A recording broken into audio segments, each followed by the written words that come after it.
সারা দেশে শুরু হয়েছে এসএসসি ও সমমানের পরীক্ষা।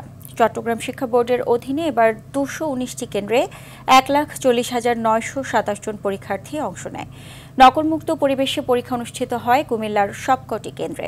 রাজশাহী শিক্ষা বোর্ডের আওতায় 8টি জেলার 269টি কেন্দ্রে পরীক্ষা অনুষ্ঠিত হয়। সিলেট শিক্ষা বোর্ডে গত বছরের তুলনায় এবার পরীক্ষার্থী কমেছে 6,782 জন।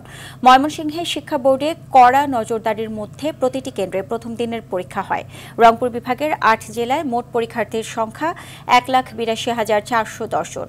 কঠোর নিরাপত্তায় প্রথম দিনের পরীক্ষা হয় বরিশালে। কক্সবাজারের উখিয়ায় প্রবেশপত্র না পেয়ে হলদিয়া পালং আদর্শ বিদ্যানিকেতন নামের 13 শিক্ষার্থী পরীক্ষায় অংশ নিতে পারেনি।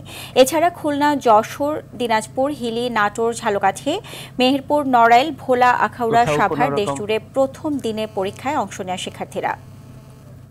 কেন্দ্রগুলোর চিত্র দেখতে পেয়েছি। সকল কেন্দ্র সচিব সহ যারা কক্ষ পরিদর্শক রয়েছেন তাদের সকলকে নিয়ে আমরা মিটিং করেছি, সভা করেছি। সকলেই খুবই তৎপর। আমরা প্রথম থেকেই বিভিন্ন নির্দেশনা দিয়েছি, মন্ত্রণালয় নির্দেশনা দিয়েছে।